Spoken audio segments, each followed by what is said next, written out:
Destiny. You apprehend destiny. Destiny is not something that you sit down and do looking pretty. You go for it, you go get it. And so we address the things that you need, the necessary tools you need to do destiny in Bouqui'S place. It's not about the glam, it's not about the glamour, it's not about the glitz, it's not about nothing. It's the grit and the grind that we talk about here. And we bring people. We have a very special guest in the building. So, ladies and gentlemen, give Seyi a Bouqui'S place welcome. All right.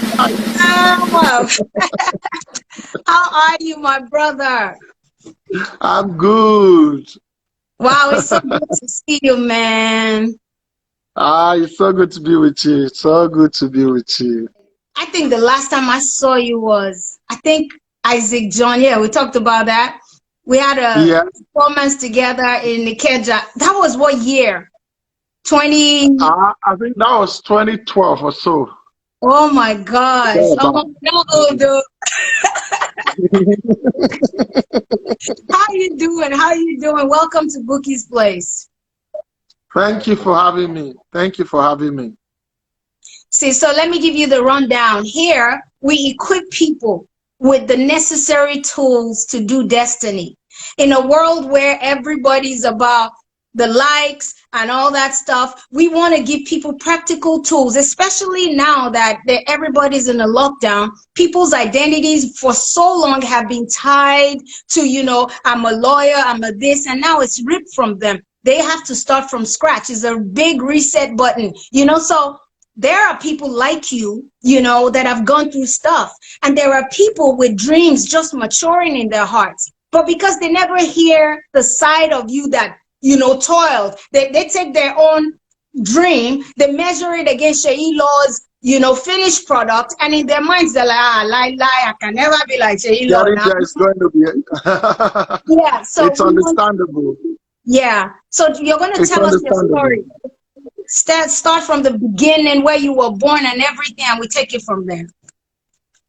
Well, I think for me personally, I am one of those very few people who love to, more than coming online to make people laugh, more than coming online to, to do all this funny stuff. I believe sometimes we should learn to leave that aspect of our life on stage and be able to inspire others with our stories. And most of the time when I do live videos, I'm always very quick to, to deviate from the funny stuff and talk about serious issues. There was a time during this lockdown when it actually started, I did a live video, and what we talked about was life after the COVID era. What is it going to be like? What are we going to do to sustain ourselves?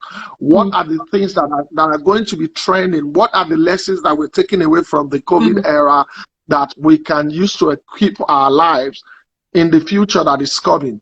First, one must know, whether you like it or not, that things will never be the same, because it's a new process to getting back to what we used to be, and so if we're talking today now, one of the things that I love to talk about is, share a bit of the background story that brought Seyi Law to where he is today.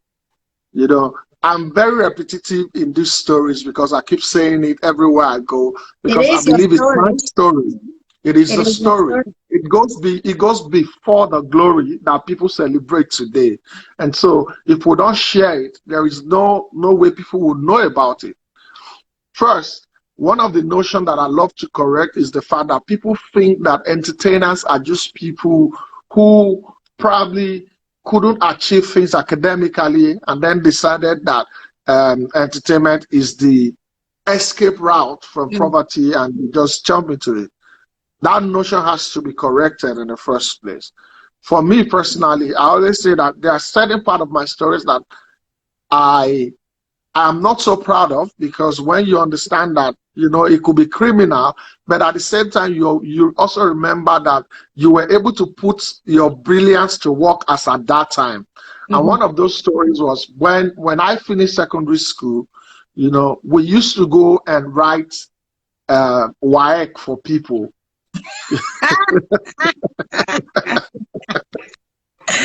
You Don't know, worry, after 7 years, they can't convict you again. Don't worry, it's gone. those times we used to.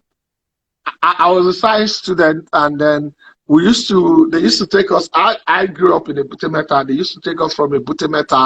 We'll come to somewhere in Ekpe, um, Aja, Langdasa area, Badore. They put us in a house, and then those people that used to do special center were the ones that used to write those stuff and other stuff. But these are Let me just see. some of Did the you write stories. for me? I'm playing. you know. But God has a way of correcting things for you. Despite the fact that I was writing exams for people and they were passing and other stuff, I passed. I remember the lowest score I ever had in JAM was 248. And then I How had many times did you do 251. jam? I wrote JAM 3 times. I had 248, I had 251, and I had 281.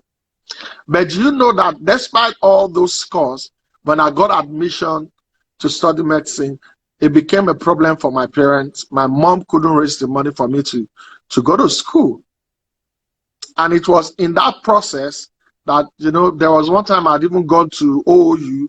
I was already attending class, but then we couldn't raise the money, and then I had to come back home. And it was during that process that I started doing some menial stuff. I remember I used to work at the construction site where they were building houses. I was packing because at that time I decided I wasn't going to be doing the external exams again for people. I was doing, they call it filling sand then. When they're building, after they've done the foundation, we're the one that pack those rubbles, those sand that they pour inside the house before they fill with clay and then sharp sand, and then before all those plastering and all those stuff. I was doing that. Wow. I was doing that. I remember also I had to go work at PZ at one time as a casual worker at PZ, and then it got to a point I was going to Makoko from a Butte. You cross the Third Mainland Bridge, go to Makoko, I'll buy fish, I'll carry it on my head, I'll cross the Third Mainland Bridge back to Butte, and I'll wash the fish, salt it with flour and salt, and then fry, and I was selling with my mom before my elder brother left the business center for me at Orele. It was during the time I was managing that business center at Orele. One night I had gone home. I was always making one of my cousin, who you probably would know, Raga from Port Images. Raga, I don't know if you, Raga from Port Isn't he here? Images. He's here now, right? He's here in the UK. He's there in the US now, Maryland. He was the one that said, you're always making us laugh at home. Do you know that people are making money from this thing? And then I didn't take it serious. I wanted to do more of acting, not stand-up comedy. And so I remember I used to trek from Orele, 2002. I would trek from Orele to the National Art Theatre. Then it wasn't far for us. It was just, like a stone throw for us. I'd trek every day. I used to have my 5x7 picture in my pocket, trek, go to the National Art Theatre, and I'll be seeing the likes of the Sam Lokoefe, they sit under the shade of the tree, people auditioning, and we're all trying to get a role in the movie and all those stuff. But those things did eventually happen. I remember one guy who later also became a comedian, MC Danfo.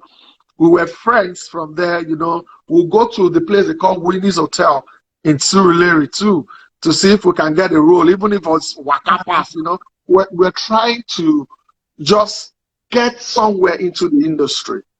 But then those things weren't happening, and by 2004 or thereabout, MC Danfo then, who was my friend, got a role in a movie I didn't get from 2002 to 2004.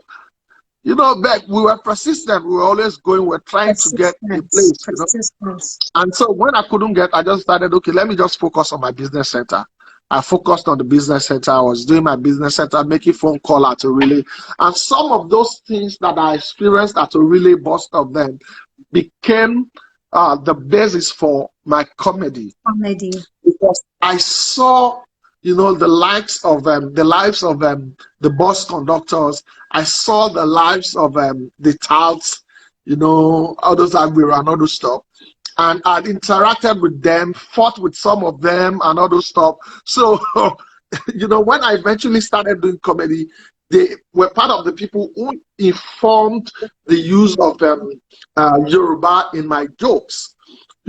Because when my cousin introduced me, like I said, Raga, he introduced me to comedy. We were going to a church to perform, and he told me, he said, please, can you come?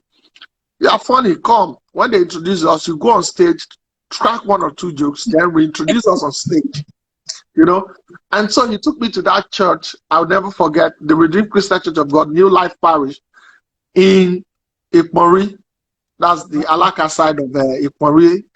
And they introduced me, them, I went on stage, and I've been doing funny stuff in secondary school. I was the president of the Cultural and Dramatic Club, and even the Lagos State All Secondary School Cultural and Dramatic Club. I was the chairman. I was doing all those acting, but then I didn't really concentrate on comedy, stand-up comedy. I didn't really understand it. I didn't really study it. I didn't read about it. So it was just going on stage in a church for the first time, and I was going to crack joke. I'd been in the drama unit and other stuff. So eventually I went on stage, and by the time I finished, the ovation was loud and other stuff. And then I came down, and somebody introduced, somebody came to meet me, man, that was a wonderful performance. We would like you to come to our church to perform. From my first free performance to going into a paid performance. And when the person came and said, I would like you to come to our church to come and perform this and that, I was like, okay, so what are you guys willing to pay? And the person said, well, we don't have much. They've already concluded on the program, but we're going to pay you 750. 750 Naira, not 750,000. When this lady said that, this lady is actually in the US now. She's somewhere in Texas. When she said that, and I heard 750, the first thing that came to my mind was, I work at the business center at the bus stop. I leave home as early as 5:30 in the morning to get to the bus stop, and I stay there till about 11 p.m. And sometimes the whole profit for the day is about 700 Naira, or sometimes you get 1,000 or more. But the average profit in the day is about 700 Naira. And now you're telling me to come and perform in a church and for just 30 minutes, and you're going to give me 750 Naira. I didn't even know that I could negotiate higher. The thought never crossed my mind. And I was just like, don't worry, I will be there. And that was the beginning. Can I come tonight? I'll stay to the night before and then come in. Like, seriously, I will come 30 minutes and you give me 750 Naira. Are you joking with me, or you are being real? And then when I heard that, I was like, man, this is a new journey. And I remember precisely, I'd gone to that church to perform. And the MC of the event that night later became one of my closest friends in the comedy industry. His name was MC Doggy that day. His name later changed to Emeka Smith, whom I don't know. He was MC Doggy that day, but his name later changed to Emeka Smith. Wow. So when I got there, I was to perform. When it was my time, he introduced me on stage, and I went on stage and I went to perform. And it was awesome. When I finished performing, he came to me and he said, Man, oh boy, you are good. Oh, I beg, you don't tear this show. Come, let's MC this event together.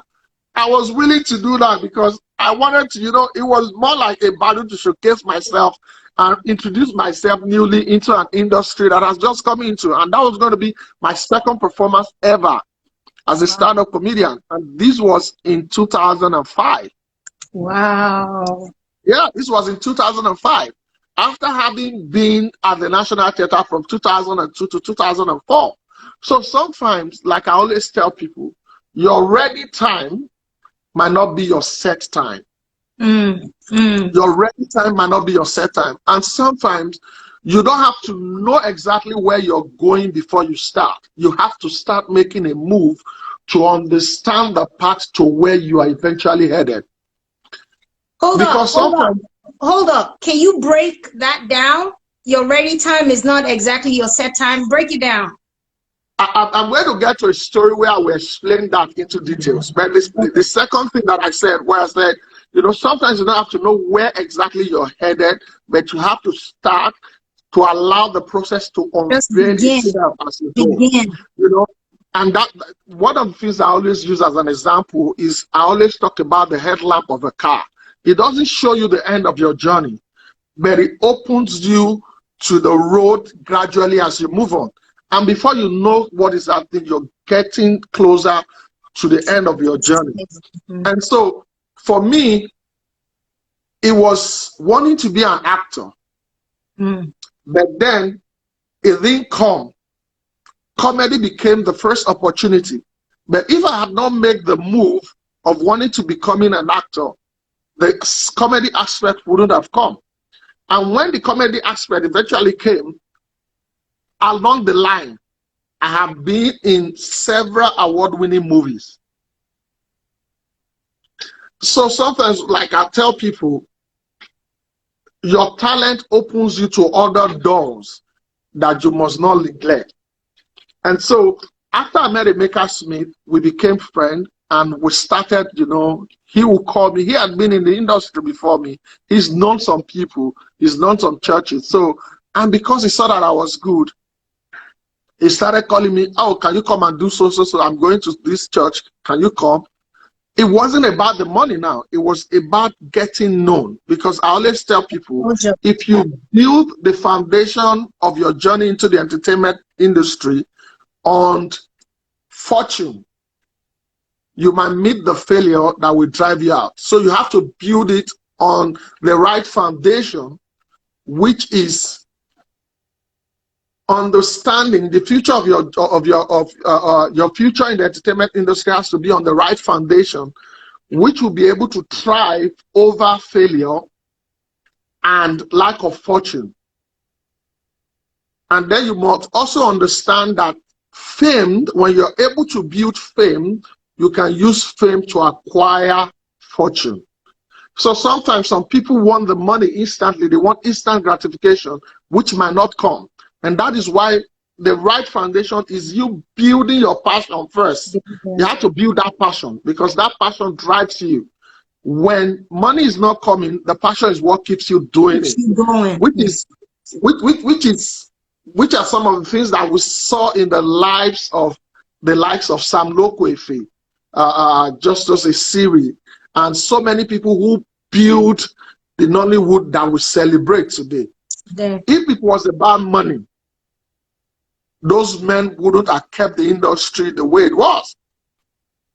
Some of them are only benefiting now after a long while, and some of them are not even here to attest to what they built.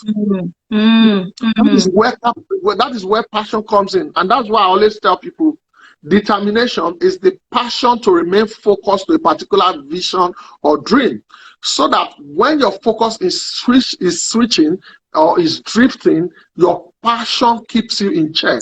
Locked down, yeah. It keeps you locked down. It keeps your feet on it, And so when I met Emeka Smith, the journey started. There are times we walk from Orile to another church in Vestac. Did I see you in Orile? Was it you I saw in Orile?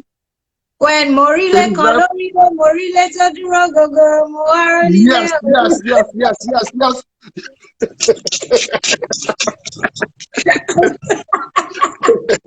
Arite, Ilorile, not Leko, I should have said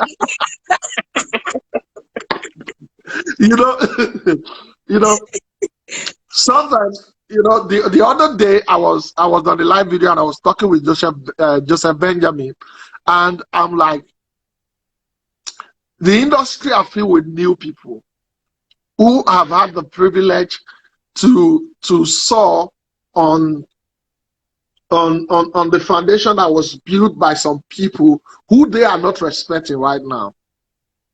And they don't understand it, that you are here because somebody made a sacrifice. You are enjoying it because somebody actually paid the dues. You're earning more because somebody paid the price for you. And the only thing you can do in return is to appreciate their sacrifice. Not necessarily make them rich. But at the same time, we must not wish away the fact that whether you're old in the industry, you must know how to reinvent yourself to stay relevant in the new generation. And so when I met Emeka Smith, we were walking, going here and there. And one day, by December, Emeka called me that they're doing a program in his church, which was at Thomas Anima Shaun in Aguda Surulere. And he said he would like me to come and perform. December 2005. On the day of the program, I didn't have money. I didn't have money. I had to trek from Butte Meta. I was at my cousin's place, somewhere called McCollum Street in Butte Meta. I had to trek from there to Onyibo. You trek to Muritala Muhammad Way, and then Abemakoli, Muritala Muhammad Way, Apapa Road, Nigerian Breweries, to Doyi, and then to Orile, then to Koka, then you cross the canal into Aguda. It was a journey, And can somebody give me water, please? Did you just come? Where's my mouth?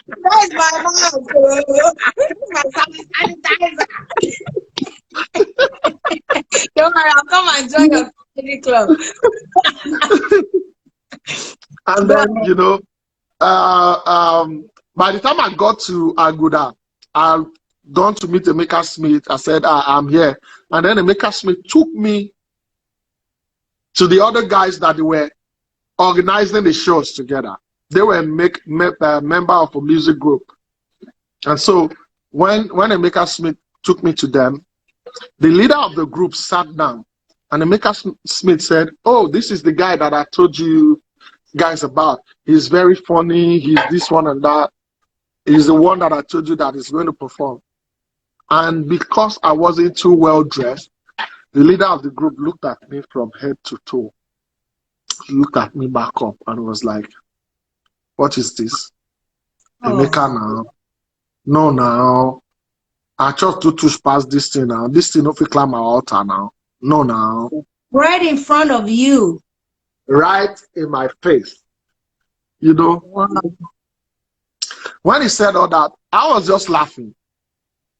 Because for me, I had seen the crowd trooping to the church. And me, the most important thing for me is to get on that crowd and get known. Focus. And so when he said all that, I was just smiling. Emeka Smith went to borrow one guy's shoe for me if it was going to size me, but it was tight. And then I always tell people, you have to be prepared. You have to be available, and you have to seize the opportunity. Seize the opportunity. I was prepared to go on that stage. And I told myself I had to be available to these people. So everywhere they were walking to, I was walking around with them. If they moved this way, I moved with them. It wasn't comfortable seeing me around. But then I knew what I wanted. And so they were waiting for Jedi, who was the guest comedian for that event, to arrive. And unfortunately, Jedi came late. And so there was a gap in between the show. And so Bereko was the drummer in the church, one of the prominent guys in the church. That time he had produced the song for Clean the Drum.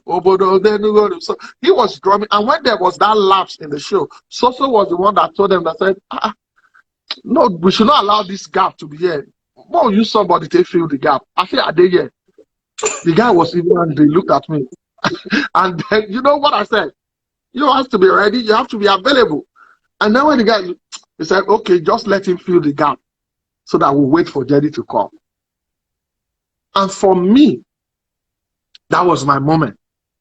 I had to seize that opportunity. Seize that opportunity. I had to use it to shine. It is time to put out the work that you have done in silence. And so when they introduced me on stage, I went on stage. I had about 4 standing ovations in between my performances. Because as much as I was performing with the anger, I was channeling my anger in the right direction. You were proving a point. And before I finished my performance, fortunately for me, Jerry came into the hall.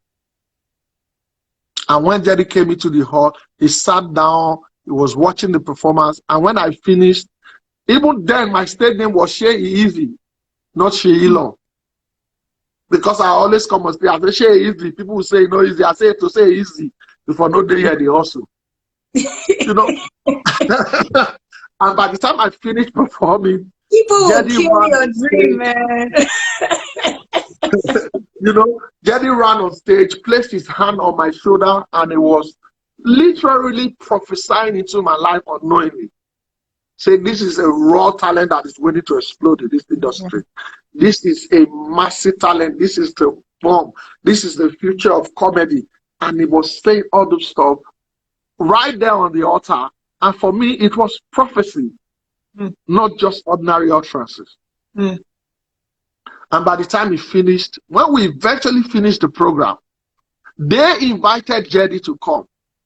But Jerry invited me to work with him. Oh. Did you see the difference? I just had goosebumps. You know, they invited Jerry to come, but Jerry invited me to work with him. He transferred the honor to you. To work and walk with him. Wow. Because when Jerry was leaving the hall, he had his hand on my shoulder. I was walking with him to the car. The people who organized the show were behind. I was behind at the beginning, but I became the one closer at the end. That is the way God can orchestrate a man's life. And I started working with Jerry from that moment. And it was Jerry who introduced me to AY, who then introduced me, you know, to the AY's Open Mic Comedy Competition, which I won as the first winner. And now, if you look at that story where I met Jerry, when those guys insulted me, I could have walked away. You could have been offended. But, you know, I could have been offended. But there's this Yoruba adage that I always say, that sometimes the Yoruba adage might not be explanatory until you have passed through a process to understand it. And that Yoruba adage is, that's a trash, a dustbin or a trash can or a dump site that refuses to take dirt will never be full. Now, at the time he was saying all those stuff to insult me, if I had not waited and bear the insult, I wouldn't have enjoyed the opportunity to work with Jerry, who introduced me to the industry fully. So that moment, Seyi, that moment was your David and Goliath moment. It was a battle that I had to fight, but I didn't have to use my strength. And all I had to do was be available. And be focused. Was the refuser to quit. And eventually, when I met AY and he did the Open Mic competition, I won the first competition. And you know what I had to do? Because I didn't really know much about the entertainment industry. I didn't really know much about comedy. I had to look for an opportunity to learn. I had Learn. to look for an opportunity to learn. And how do I do this? I wanted to be close to AY. I wanted to understand some things that he knows. I needed to know those things. And the only way those things could have come is through service, which not so many Service. people are willing to give right now. I hope you guys are writing these things. This is why we do this. These are like practical tools. Service, determination, focus. Listen, you have to be focused. Oh, continue, please. No, no vex. You know, and how did I do this? I had to look for a process to achieve this, you know. And what did I have to do? I'll go to AY's house. I'll go to visit him. And when I go to visit him, probably I come in early in the morning. He's still in bed. Oh, before he's up, and I tidy up the living room, wash Wow. the place in the kitchen, you know. And sometimes, oh, he has something to cook. Oh, bros, I can cook. Oh. Wow. Really, can you cook? I can cook. Well, I cook something, let's eat. And then I go to the market, I buy those stuff, and I cook. And from Wow. spending one day and going back home, it became 2 days. From 2 days, it became staying permanently with him and learning in the process. And I Wow. started understanding other people in the industry. Because for a man, if you're going into an industry newly, you have to know the journey of those who have been in the industry so that you don't walk from the beginning again. So that you can It's ride on their process to get to mentorship. where you It's are going. mentorship. Yeah. You Mentors know, make and them go through what they've mentorship. done. You know, I tell people you don't have to be with the person to be mentored by the person. Yes. And what did I do? I started looking at the lives of those in the industry. I looked at Ali Baba. Ali Baba was a father figure in the industry. And it Yeah. became relevant in our generation and so many other generations because of his contribution to the lives of the new people in the industry. Mm. And so I said to myself, I must be able to be a father to other people in the industry. Mm. And then if you look at AY, whether you like it or not, you cannot take away the event packaging ability of AY. This is something that I had to learn. If you look at Basketmouth in the comedy industry, he was the man that brought about branding to the comedy in Nigeria. He did it differently. He created a brand face for comedy in Nigeria. Mm. If you're talking about dexterity, you look at Agudai. Mm. You have to look at Agudai. Agudai has put in the work over the years that now his comedy is beyond just making people laugh to motivating people. Mm. And then you look at the use of English. You talk about the likes of Jedi, the likes of Teju Babyface. You talk about Basot Career Jr. And then I looked at a man, when you're talking about intelligence, you look at people like Bovey, the likes of the young guys like Acapella and all those stuff. And then when you're talking about this descriptive power in comedy, you look at Gandoki. Mm. Gandoki will describe something and, you know, talks about it right, and the description will kill you laughing. And then you now look at audibility, which is something that I celebrate in Gordon's. Even when there's so much distraction, when Gordon's voice comes on the phone or on the microphone, you want to listen. Wow. When you hear it, you know that audibility power. And then I started taking the uniqueness of everybody and I was building it into a body called Seyi Law. Wow. That's And wisdom. by the time I had built myself with those things, I had equipped myself with those things, with those knowledge, I said to myself, what then do I do differently to create a name for myself, a niche for myself, a brand for myself? And I discovered that as at the time I started, everybody in the industry was sharing jokes, and then you hear for warrior. It was more about talking about warrior, and I told myself, are there nothing happening in Lagos that are funny? And that was where the infusion of Yoruba into my jokes came in. Mm.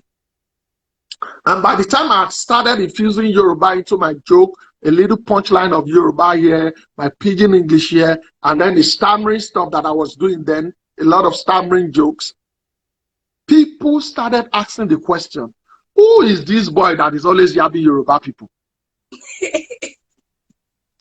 Who is this boy that is always yabbing Yoruba people? And when that question started coming in, that was the defining moment, because it started changing my narrative. Now, everybody can come on stage and crack jokes. And then when people are going home, they just remember, who did that boy wake on yab Yoruba people for that stage? And then your rating begins to soar. It begins to go off. And that is it for me. At that moment, I started working with AY. I will go with AY to some events, and then I'll be thinking, Bros, if only Bros will introduce me in this show, I'm going to kill this show. But you know what? Sometimes we go to those events, some he will introduce us, and some other time they won't introduce us. And I'll be feeling, going to say, Bros, just go, if he had just introduced me in that show, man, what I would have done. I didn't know it was a process. He understood the audience more than I did. He knew that sometimes those jokes will not work. You need to be able to, beyond having the joke, know how to connect with the spirit of the people that you are going to crack jokes with, too. I didn't know that aspect until in 2008. June 2008, they had called Ali Baba for an event. He's giving them bill they couldn't meet. Basket Matters giving them a condition that they couldn't, accept. And then somebody who was doing their sound, Ambassador Caro, Ogene Caro, Sound Temple, I don't know if you know him. Mr. Caro now suggested to the people that I know a young guy who is very funny in the industry. He can deliver this event. That this guy can deliver. And then they called me. How much was I charging at that time? The highest fee I'd ever collected was maybe 50,000 naira. And then they brought me into that event, and they said they were going to do 2 days, that they were going to pay me 100,000 for each day. That if I do the first day properly, they will give me the second day. That would be 200,000 in 2 days. My head scattered. My head went over the roof. Boom. I was inflamed. Wow. My head was inflamed. And so I said, who do I take to this event? I said, the man that introduced me to comedy must be the one I will take to this event. And let me use this event to honor him, which was Raga. Oh, Raga. The event was Asha Live in Lagos. And the first show was at Civic Center, premium event at Civic Center. Flat, the highest taking fee as at that time, 15,000 naira flat, 2008. When we got to the hall, the seats were very close to the stage. And man, when I saw the caliber of people who were at that show, I got intimidated. That's my cousin, Folarin. He's the one saying he met you before Raga of Port Images. Yeah. Yeah. I was intimidated at that event by the caliber of people. Wow. Now I have been going with AY to events. But you know what? I had always been eager to climb that stage. But I wasn't ready for this set of people. And it became a problem. Wow. By the time it was time for me to come on stage, I came on stage and I had the microphone. Good evening, ladies and gentlemen. You're welcome to the first Asha Live in Lagos. We're bringing Nigeria's great music exploit back to Nigeria. This one, I said all the English. And when it was time for me to crack my jokes, I threw in the first joke. It wasn't working because I was trying to conform to the people. I started doing my, cracking those jokes in English Some people were in the building. Tony Bajika said he was there, that it was not funny. They will attest to what I'm telling you. By the time I went on stage and I cracked the first joke, it didn't work. I went to my joke that was killing the nation at that time. Okra Okoko.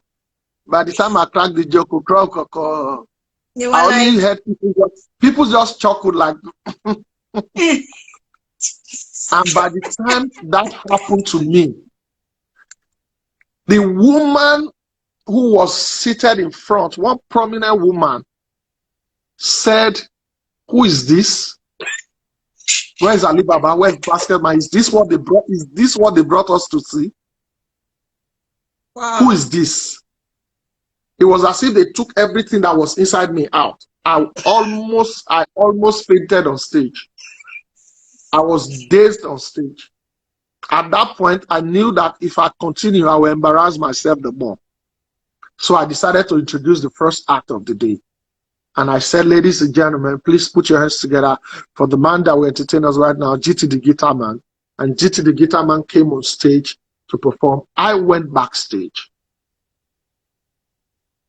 My cousin said when GT the Guitar Man came on stage, the microphone had issue. And one man sat in front of my cousin. That my cousin Raga. One man sat in front of him. When that mic had issue, my cousin said the man made this statement that, you see, when that idiot came on stage, they should have used that time to set the microphone.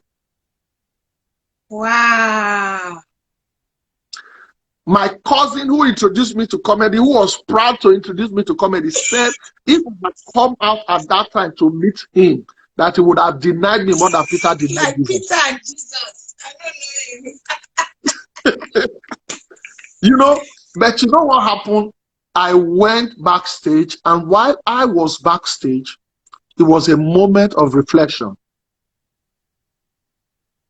And that was the first time I ever went on my knee to pray about my career. Wow.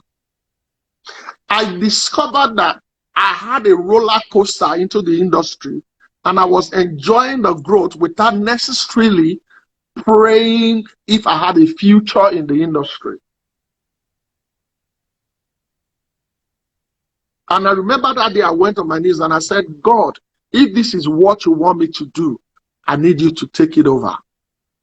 It was a simple prayer, but it went so far. Yes.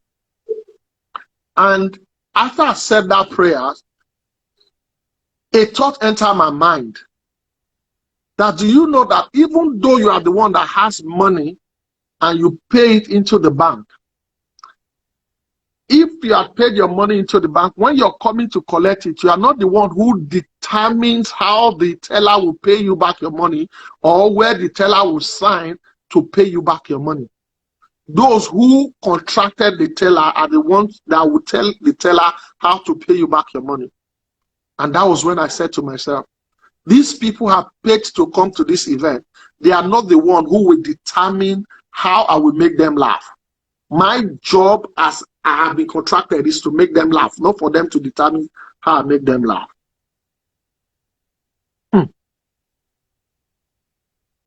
By the time I was going to come back again, I came in differently. I can see Mr. Tony Umba saying you came back and said, "Where could I help?" You know, I came in differently with a new perspective. And I said, "Man, they are not going to." And I threw away all the English formality, and I decided to go in as Seyi law that endeared me to people in the first place. And you know, something occurred to me that day, that even when Jezebel prayed to God for God to enlarge his coast, God did not change his name. He remained Jezebel, but his situation changed. Jabez, I mean.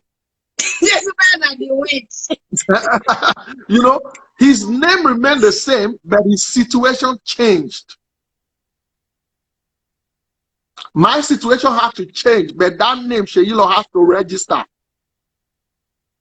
And when I came on stage, I said, wait till happen. The first time when I come, I said, all of Nigeria, the front face, like saying, I never see you, they crack joke before. When I have my career, tomorrow I need to do this. And by the time I started cracking those jokes, I had cracked joke to an extent my confidence has grown that I went beyond just cracking joke. I walked into the audience and I was just talking to people. One woman was there. I said, Madam, I become outside before you know one laugh. People were laughing. I said, but now you they laugh. People were laughing. I wasn't able cracking joke again. I was just talking. And people were laughing. I saw a white man. And do you know, I went on like that for 45 minutes straight. Wow. And people were laughing, falling from their chairs. And then I introduced Cobabs to perform. I came back, I did another 30 minutes. Then I introduced Asha. Then I came back, I did another 15 minutes and rounded up the show. 1 hour, 30 minutes. And now, by the time I had finished, that statement I made that time, that your set time might not be your ready time, or your ready time might not be your set time. You just need to know. As at the time I was thinking that I was ready and I was wanting AY to introduce me at that show, it wasn't my set time. Ready.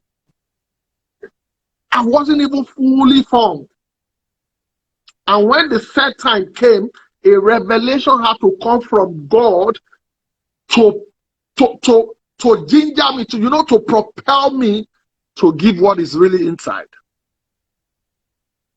And I went on to do the second day. And do you know what? By the time I finished and I went to meet my cousin, the guy that sat in front of my cousin gave me his card. The same guy that said that when that idiot should have used that time to set the microphone. And do you know what? That same man who made that statement was the person that paid me for my first international show. Wow. He called me about a month after and he asked me, do you have passport? I said, I get colored, I get black and white, I get colored. Which one you want? 5 by How many of you do you want? And he said, no, I mean your international passport. I said, I have. I didn't have nothing. I had not thought of doing international passport. That is another thought. That I'm just here. What do I need an international passport for? Like I tell people, them, go and learn how to drive. They say, I don't have a car. Learn it first. Do you know when the car will come? What you walk ahead for is what you attract to yourself. Attracted. And then I had to go and wait and get passport, same day collection. And then I collected it, I took it to his office. And then when he told me, Seyi, we have 3 minutes. Are you serious? We have 3 minutes. Whoa. Oh my gosh. What? Wow. What? Listen, man, this is a really great story. I want you to pick out those principles because, people, you have to break it down. You've talked about resilience. You've talked about being focused. You've talked about determination. You've talked about distractions. And you didn't say that word, but you talked about it. Because you could have gotten offended. The guy could have given you his card and you'd be like, You could have fought with the guy that said, look at his shoe, but you remain focused. These are the ingredients that we want people to pick. Because I see people all the time, they want to do destiny. And you ask them, what are you doing about your dream? Hey, I'm waiting for someone to do it. You're really waiting? So we're using, this is a platform. Bouqui'S place is a place that someone said, please come back. Mr. Seyi is very busy. This is a platform to just make people see. So in your closing, just tell us those things we can actually come back if you have the time. We can come back. Don't worry, I'll be here. Come back? Yeah, I will come back. I will come. How many seconds do we have left? All right, we have 2 minutes, so we shall come back. But before then, let's talk about those things that, there must have been something that kept you going, because you were supposed to be a medical doctor and those things didn't work out. Why didn't you just sit down and say, this life is not fair? Look at that person. This person is shaking it. How did you find that? This will probably be a question for the next session, but how did you find that resolve to say, I'm staying true to the cause? And this is probably going to cut off. Yeah, it's going to cut off. One of the things that I always tell people is this: you need to understand first. One time I wrote a very small piece, and I said, what has love got to do with it? From that song, what's love got to do with it? And I asked myself, love has got everything to do with it, because what you love is what you fight for. And fighting for something gives you a sense of responsibility. Sense of responsibility. Wow. And what you're responsible for, what you feel responsible for, are the things you want to keep. And for me, first, it was my mother. I had seen her struggle. I'd seen what she has done to try and make my life better. And so the first thing in my mind was, how do I do it and not disappoint this woman? Wow. How can I help to alleviate this woman's suffering? Wow. And because of that, I decided that I had to put in the work to make my life better. And that was where everything started from. What do I have to do to make this woman's life better? Okay, what is the thing that has opened up for me? Comedy. Is comedy going to be enough for me to achieve what I want to achieve? And that was where education came in. Oh, now that you're making a little bit of money, why don't you go back to school? You might not be able to stay through, all the full time in school, Don't worry, we understand. It's okay, we're all quarantined. My baby is crying too. Junior, stop crying. Princess, stop crying. What if I actually now hear somebody crying upstairs? And now, I remember I registered to do ND with Lagos State Polytechnic, went back to do that, and then after the ND, international passport. People are saying, please complete the story of the international passport. People like this,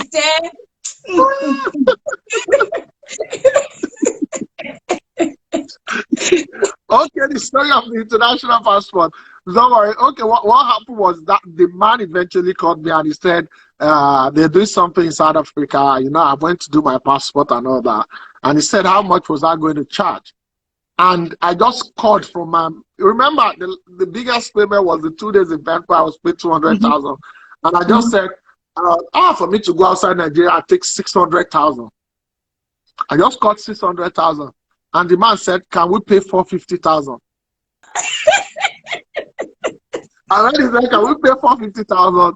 I just accepted, and that was how I got paid. Just accepted. I do accept.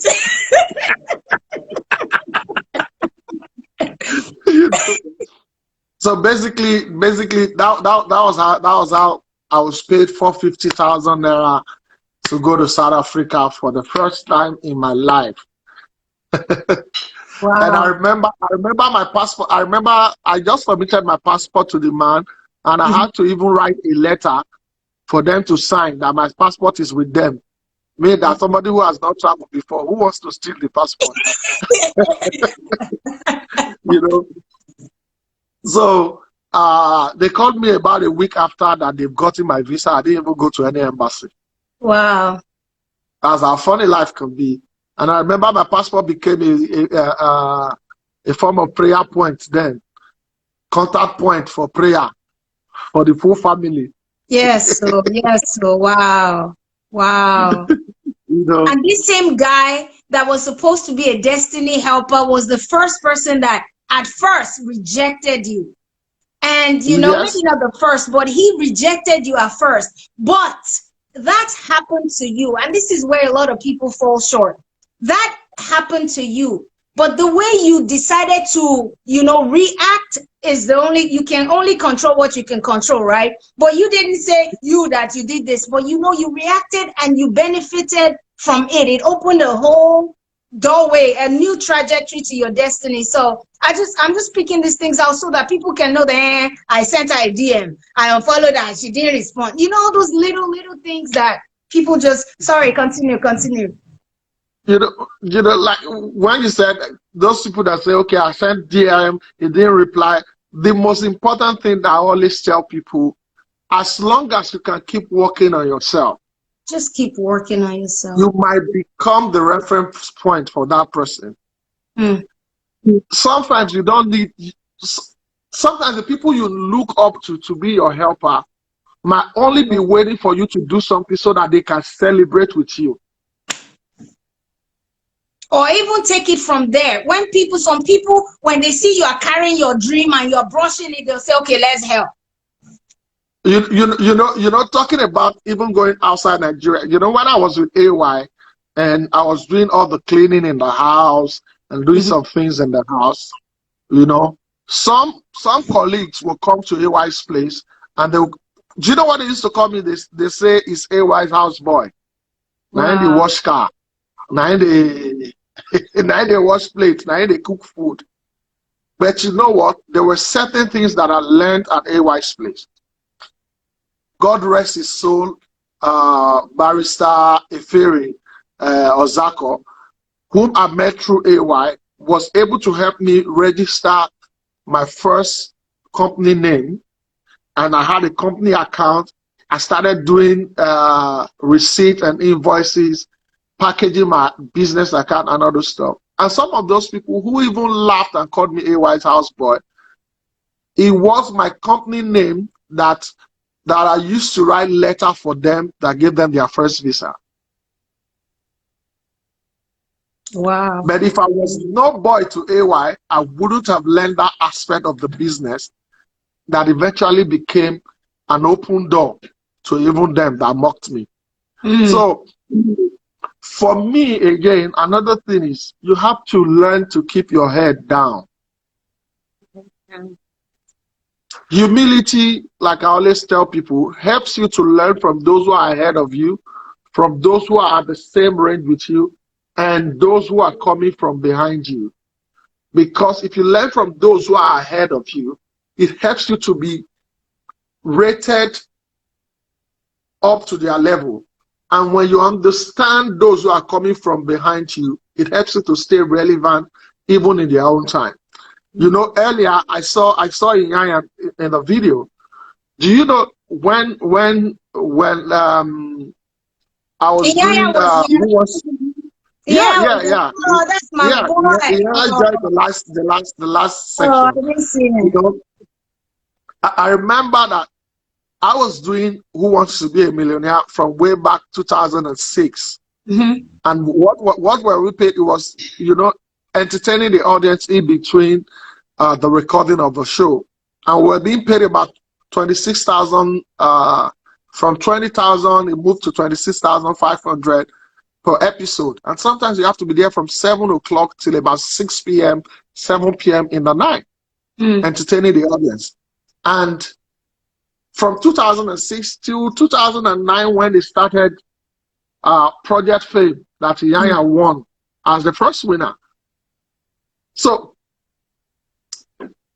I was there as a known act, opening the show as the comedian and closing the gala night, even before Inyanya won the first show.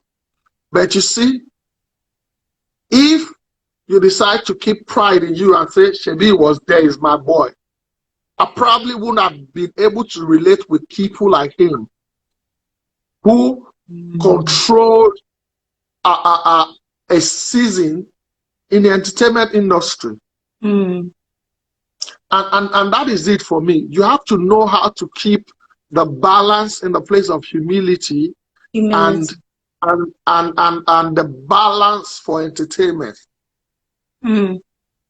Because Wow. sometimes, we say, no, you have to, because whether you like it or not, you have to be a little strict as an entertainer to maintain your status, But at the same time, you also have to understand the place of humility to be able to relate with more people. Balance it, yeah. Balancing it is very important, And based on what we're talking about before, people asked us to go back to, the They whole said story. the school. You went back to Yeah. school. So, I had to go back to school. I did my MD, and then I decided, okay, I might not be able to stay all through in the classroom and all this stuff. Grab knowledge as much as you can.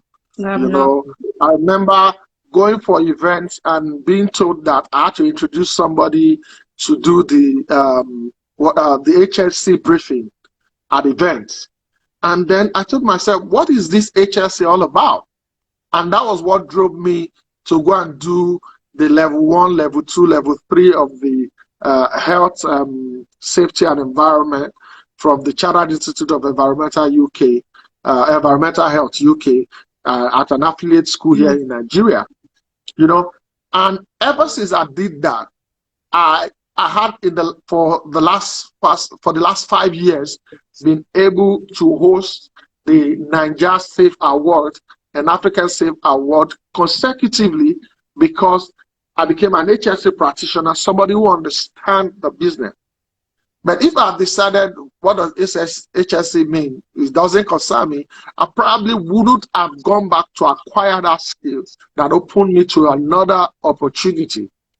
And I then took a course in management consulting, and by the grace of God, I'm a fellow Institute of Management Consulting Board, United States and Canada.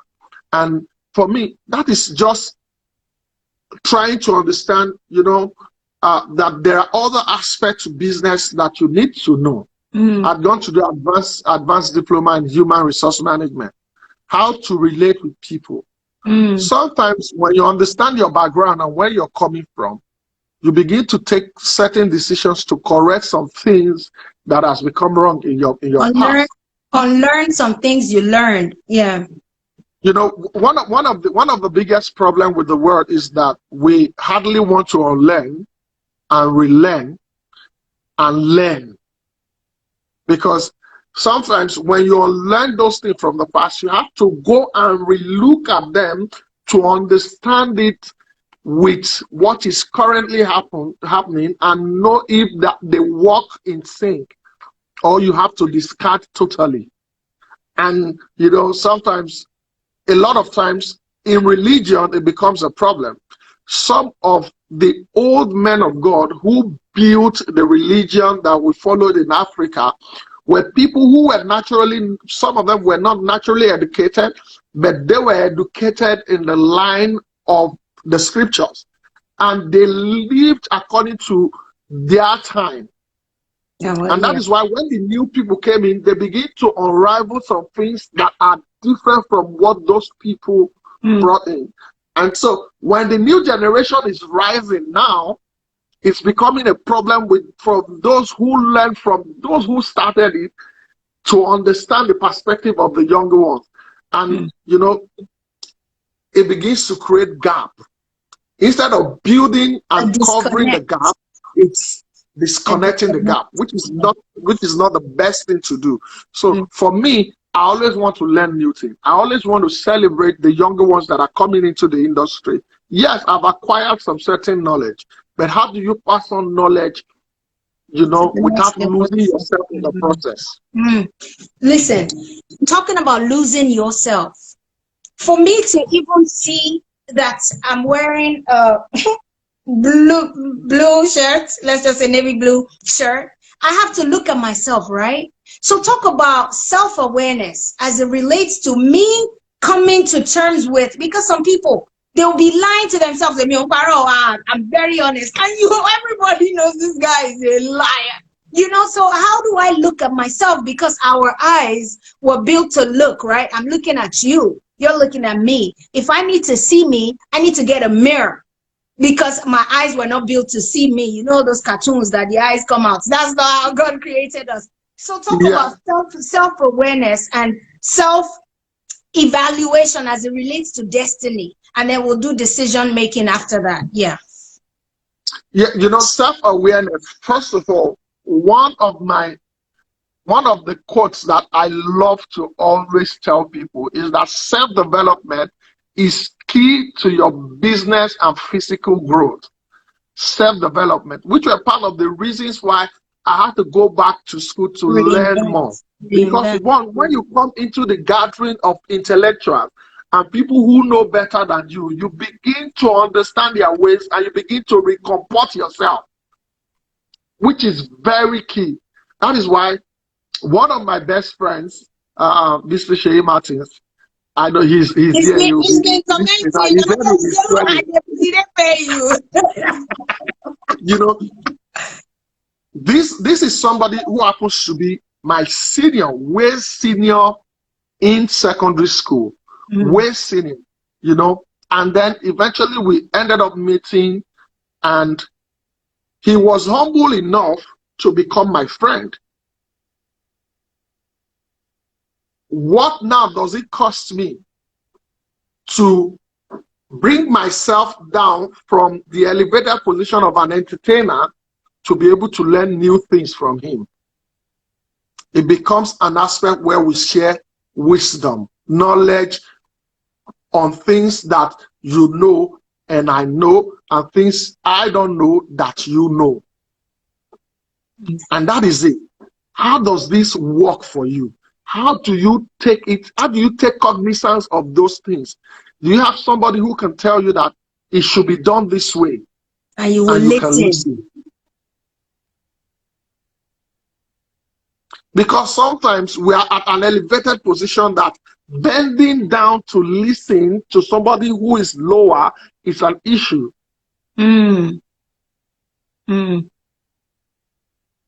So, and that's where humility, like I said, comes to play. Reevaluating yourself. Deliberately within yourself. Your smartphone is for you to be able to learn new things. And be smart. But like they say, the advent of the smartphone has created more dumb people. Phones are getting smart. What are the information that you are open to? What are the things that you don't know that you can easily Google and say, okay, I want to know this thing? Even if it's just on the surface. Because one of the reasons why it became key for me to be able to learn and self-develop myself was because I came from a place where I didn't live with my parents a greater part of my life. I lived with other people and I suffered inferiority complex. And the only way I was able to break that barrier of inferiority complex was through gaining knowledge. Was through brilliance for me. So when I'm in a group of people and I begin to talk and people begin to share the knowledge that I have to give, the wisdom, and they say, oh, man, this boy, you are so brilliant. That endeared me to people who were older than me. Oh, I love this boy's wisdom.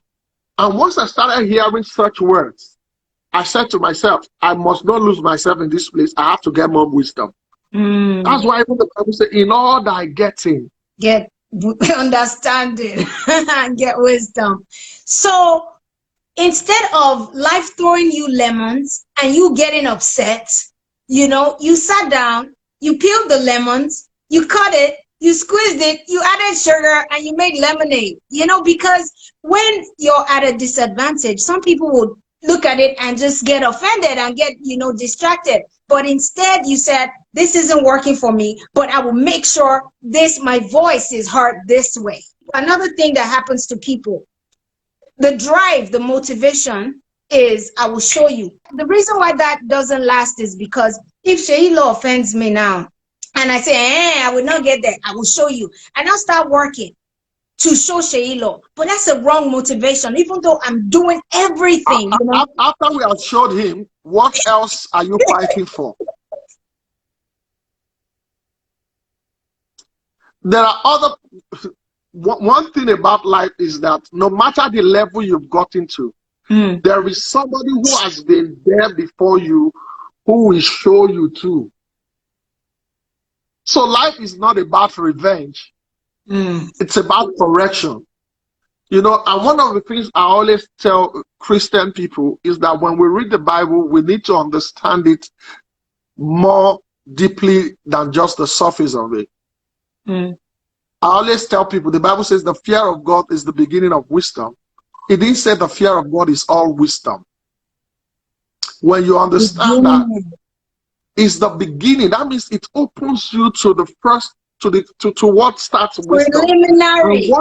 The preliminary aspect of wisdom, which means that there are still more wisdom to get. That means there is wisdom for health, there is wisdom for business, there is wisdom for living, there is wisdom for lifestyle. You need to keep, you know, understanding it, learning it, and practicing it. That's why we don't dress the way we used to dress in 2000. We are no longer buying the shirt of the suit off the Malam's hanger. You now go to its store because you are beginning to create another brand entirely that is different from where you're coming from. Yeah. And until you begin to understand those things, you will be you'll be running around the same circle and you will not be making progress. You know, I watched when Ivy Kabasa was talking, when you were talking with Ivy Kabasa, and Ivy Kabasa was talking about the aspect of where, even having come into the industry, he's made some certain mistakes with his life, and then, you know, he had to correct them, you know, and all those stuff. And I looked at my life. When I started putting people close to myself. I had several people in my house. I was trying to pull people away from poverty. I was trying to pull families that I know that we suffer together and try to help and all this stuff. And it had an effect on even my own life, you know, that until 2008, I didn't get a place for myself. I had gotten married to my wife. We were not even sharing our house. We didn't even have a house where we can say we had a secret to ourselves. Because everywhere you turn in the house, there are people around. Yeah. You know, yes, we understand that the way it is in Africa, you know, we pull people together and all this stuff. But then again, you begin to understand that at some certain point in life, you begin to understand that no, certain decisions have to be taken, you know, where you get to learn to separate yourself from people. You know, and if we don't do that, I tell you, one of my best shows, which was the show that I did last year, where I talked about African, about the black history and all those stuff, was probably one of my best shows because I had ample time. By that time my wife was in the UK. I was all alone in the house, so I had time for reflection and flowing. Yeah. And you know, it was a time to refresh. And by the time when you even see yourself delivering on the stage, you enjoy it yourself, whether you like it or not. You know, you will make mistake, but how you come away from it, the knowledge you take away from the mistake really matters. It's huge. It's quite important. You know, it was a testimony in 2018 when we got our own place. We were coming from having to go and do a show in the UK, and I had incurred so much loss of over 10 million naira, and I had just about 63,000 naira in my account, just about 2 months before we got our own place.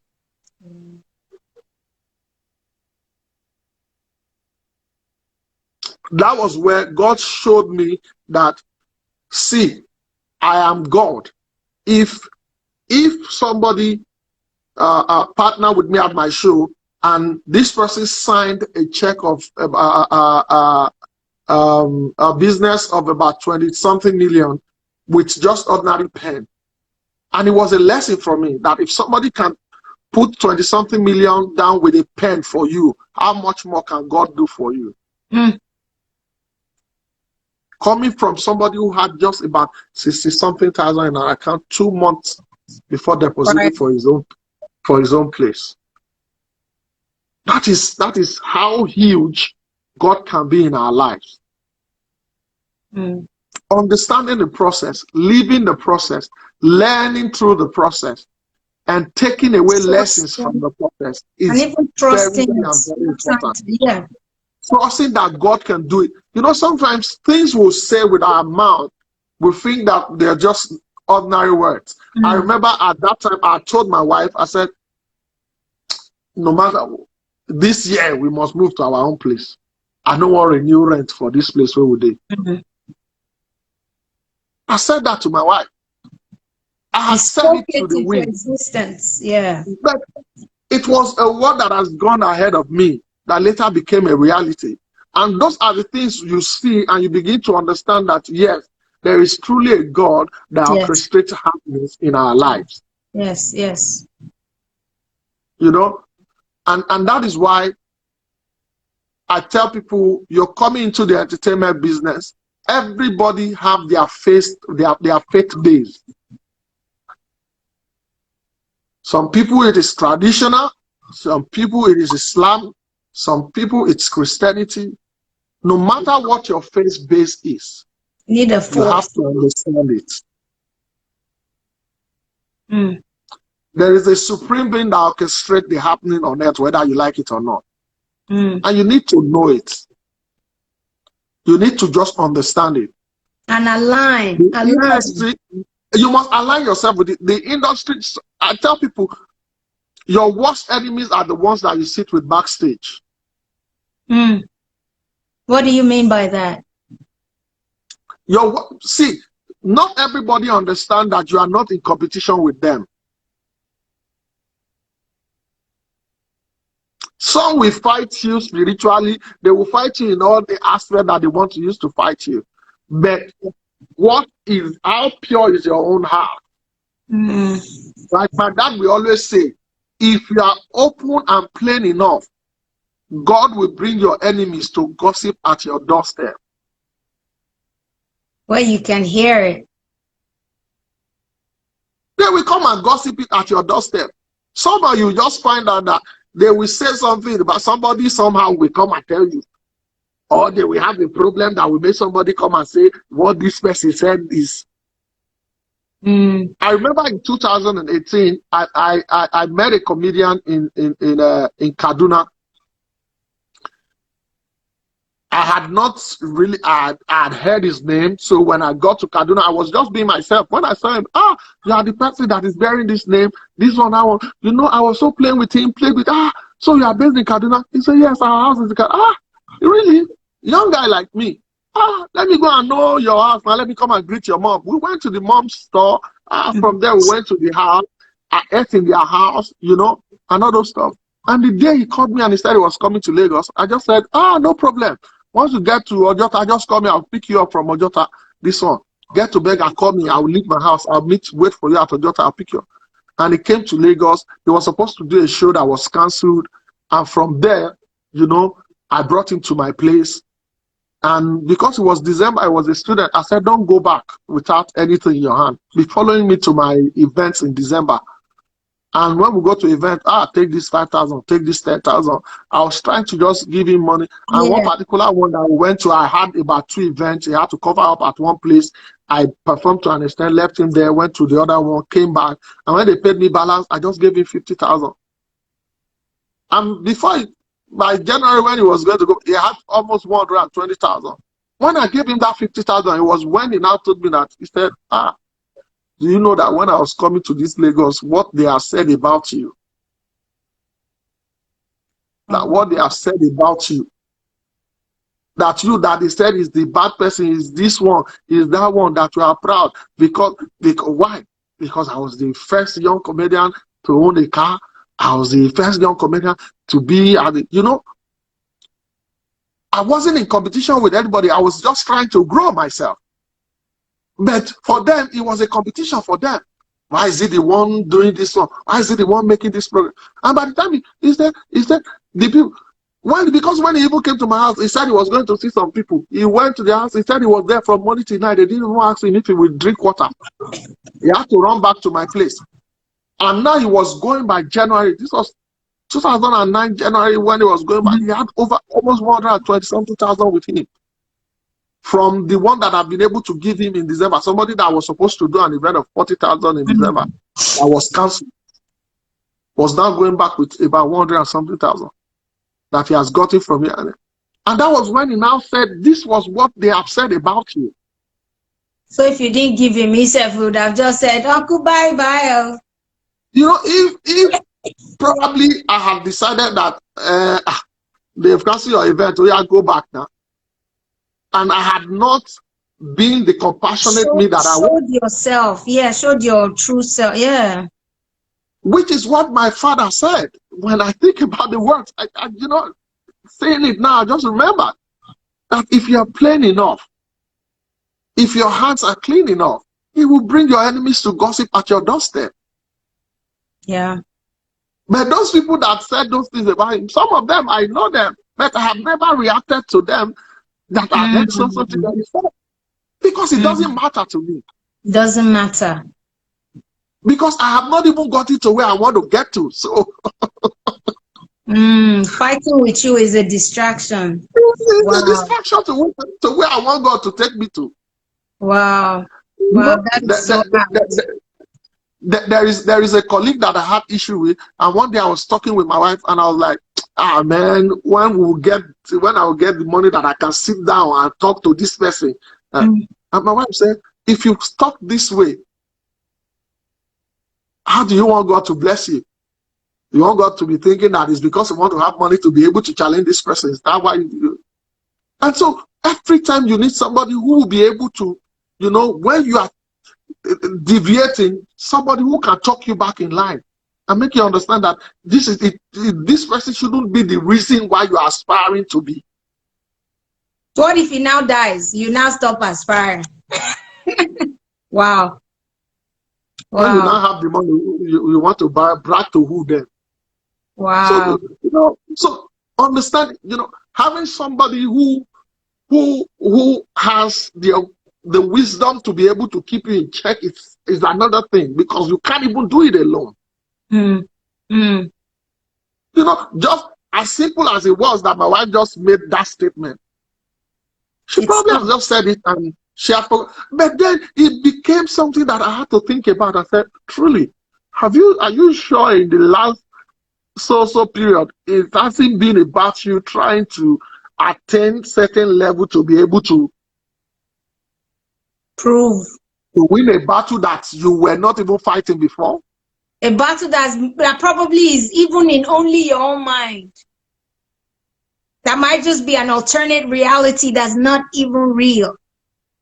Wow. Oh, wow, Seyi.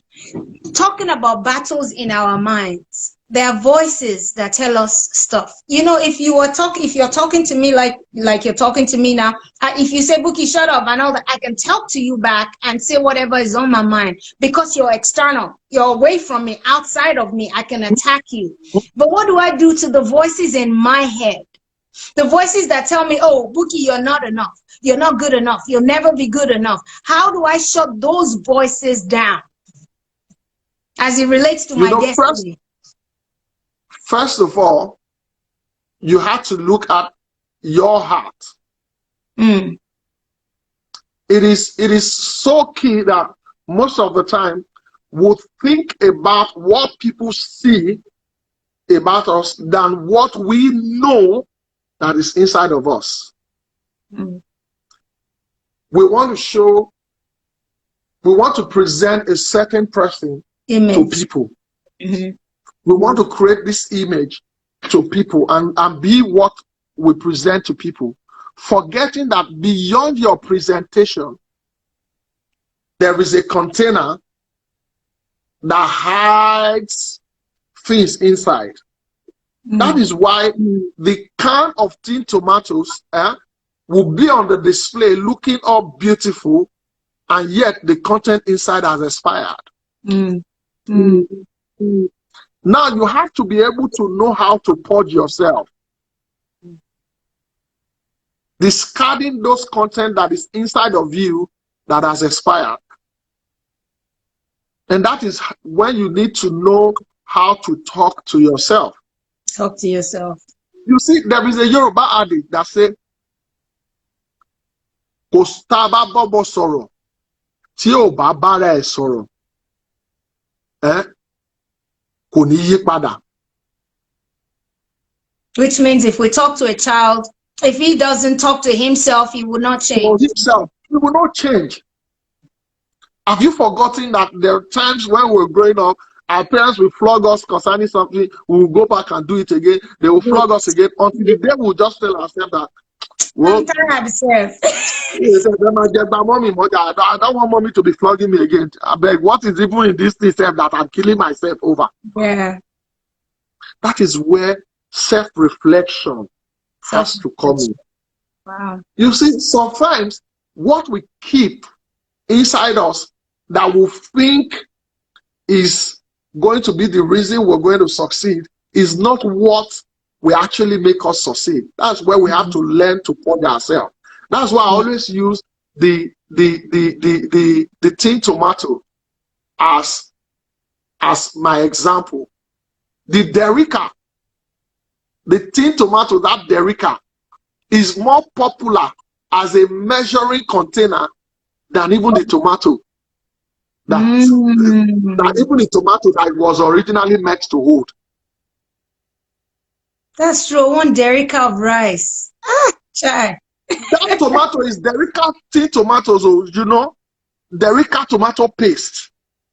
But it has become more of, because even for a long time we don't even know Derica anymore. We don't even know that brand of tomato paste anymore.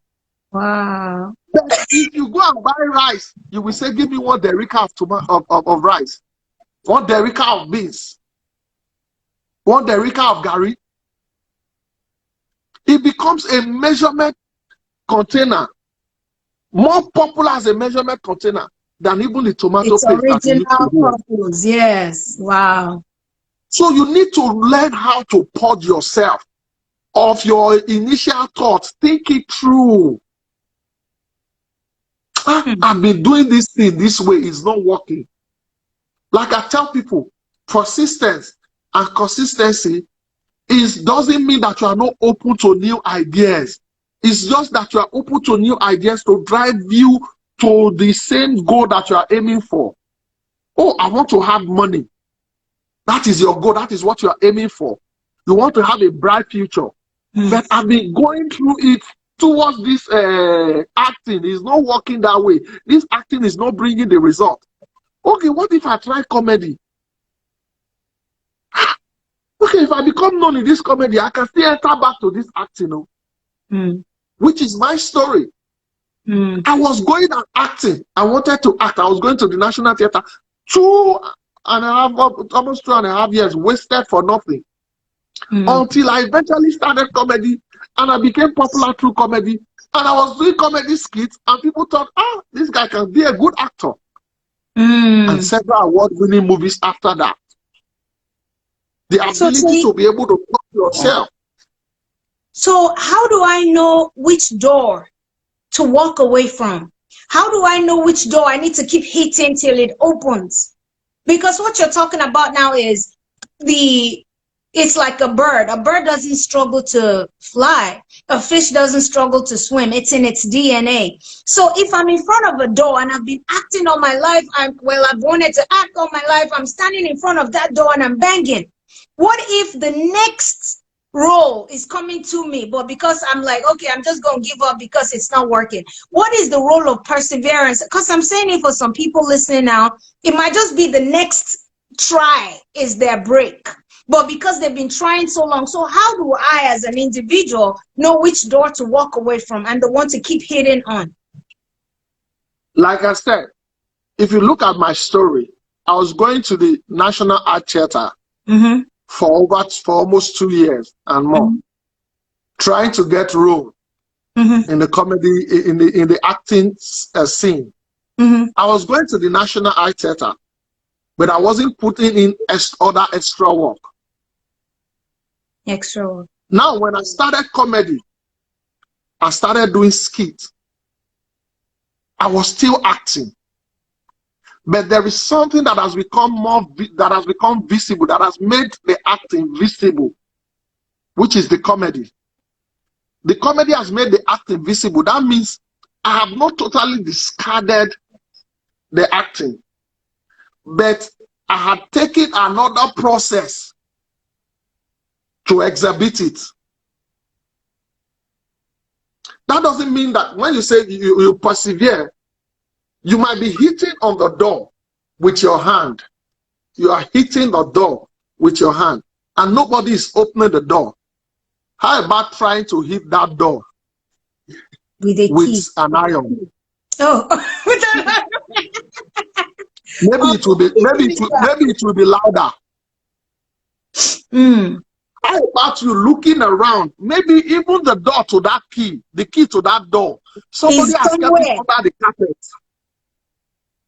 And you know the funny thing, Seyi, sometimes the door might not even be locked. It might just be in our minds.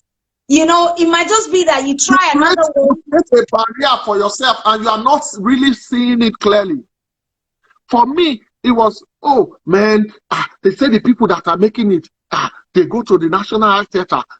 You will see there's some local there. And you are going to, once they like you, I didn't know that I could do comedy and then act, do skits, and people will see it and they can say, oh, the way this boy acted this comedy, no, let him come and play this role. So you still end up where you initially, And what does it even make? It means that if I had started at the National Art Theater, I would have been doing Wakapa's role for a long time. Because now when they want to call me, they don't call me as an upcoming, they call me as Seyi Law. And then when they even call me, the amount that they propose to me come with a beg. Can you help us? Value has increased. But there's a way people listen, but they don't listen.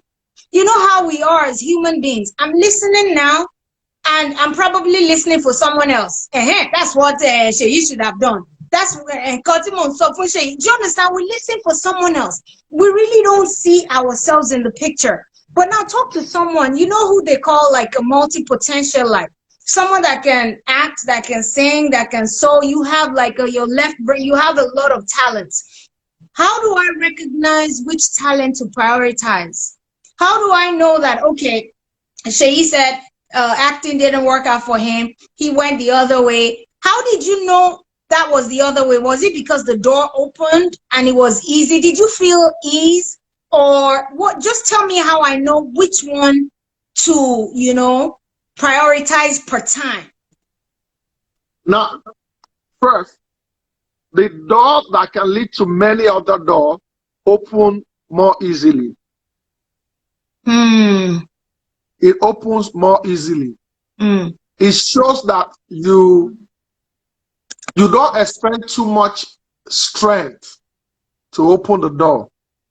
So sometimes the fame of that comes easy can supersede the fame of that which you needed to do later. But you just need to understand that your fame should open doors to other.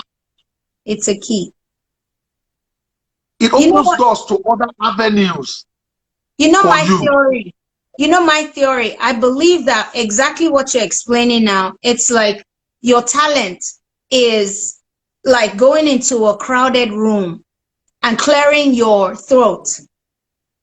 That's that one that you're talking about now. You go into a crowded room, you clear your throat, you catch people's attention, and they're not like, okay, kilo verse, what you have to, you know, say, sorry, I'm just clearing my, but that one thing, there's one thing that will draw people to you. And then it will open other channels, other streams of income. But there is one thing that would be that, that It thing that would becomes, influence. Yeah. it influences the other decision. And that is it. You allow your humility to help build your success and open your doors to other opportunities. I have a very wonderful wife. We were talking yesterday. There's this program that my cooking stuff that I just started posting online. I love cooking. It's something that has been, it's always been there and all those stuff. And then we've been having, I recorded those things since January. And then we've been having ideas of, okay, doing packaging, processed foods and all those stuff for sale and all those stuff. And then yesterday night, I said, you're doing a cooking program. If you're going to do a season 2 of it, it must be an idea to showcase your processed packaged food. For me, I only recorded the previous one to put online just to show that I love cooking and this is just one. Now it has become an idea generator for another line of business that might come. You see that? So that passion can give birth to other opportunities. You don't want to throw it away, which is key. It might look simple, but then don't throw it away. Because it came to you easy doesn't mean that it cannot breed new ground, that you have to tread through difficulty to achieve. Because it is not easy for an entertainer to now say, I'm opening Buca. I'm opening an eatery. I'm selling clothes. Because you might not be readily available to push that business. So it takes a lot of effort to be able to push another business to success. So you need to understand that that one that came easy is just an opportunity to get into more, to do more. You need to learn to talk to yourself and understand it better and be your own driving force. Be your own driving not force. people. Can you Because say that? there is little or there is little that people can do to drive you. If you are not ready to wake up to make a move, people can only try to wake you up. Wow. I think those are fantastic last words, man. Drive yourself, people. Drive yourself. Nobody's going to drive you. Sheila, we have 5 minutes more. Thank you so much. Thank you so much for coming to Bouqui'S Place. Talk to this aspiring, last note. Pastors close like 5 times. As I'm closing this message, so let's adopt their style now. Okay, so talk to the aspiring artists on this line now. We've talked to those that don't know what to do and how to prioritize and stuff. Talk to aspiring artists and just, you've talked about humility, you've talked about resilience, you've talked about passion. You've talked about, service. Service, I think some people joined, they didn't hear that service part. Can you say it again as we round up? Just talk about service as we round up. Okay, let me use this word. I always tell people that the you in you is the real you. When you discover the you that is in you and you refine it, you make a unique you. Wow, I love that. Whose song is it? I want to use it in a song. The you in you. Say it again. I said the you in you is the real you. When you discover the you that is in you and you refine it, you make a unique you. The you and in that you. Is it. Wait. Is the real you. Is the real you. When you this Discover the you that is in when you, you discover the you in you and and you refine it, refine it, you then make the a unique unique you. you will be You make a utilized. unique you. And you Wow. know, for me, that is very key, because sometimes you want to become, you see somebody who is doing what you want to do, and you want to become like that person. Don't make that mistake. Don't walk in another man's shoe and lose yourself. Because even if you attain success, you become a second person to that person. Mm. Oh, he performs like Seyi Love. He Yeah. cracks jokes like Godons. A He sings replica. like Kenny Black. Yeah. He does Yeah. this like Two-Face. And you become a second person to that person.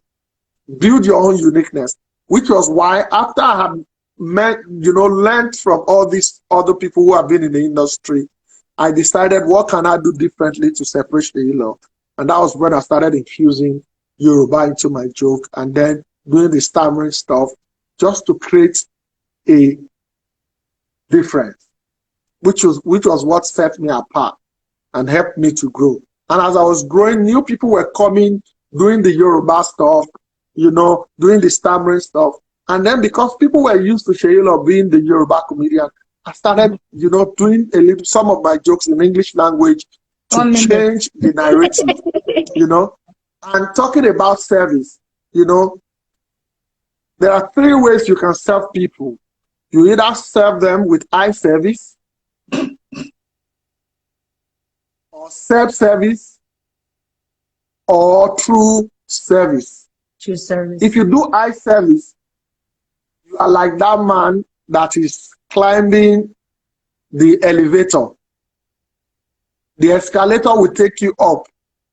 If you do self-service, you are like a man. You are doing it with your own strength. You're not taking time to learn from people who have plowed the road before. You are like that man climbing the staircase to get to the top level. But if you give true service, you are just like the man who has been handed the button to the elevator, to the lift, and you can just press the button to the floor you are going to, and it takes you Anytime. straight up. Don't do eye service. Don't do 16 self-service. Be seconds. true in your service to achieve your goal. Wow. Listen, man. I bow. You are awesome. You are amazing. We love you guys. I'll see you tomorrow. Day. I meet the Thank you. after. Thank you so much, Seyi.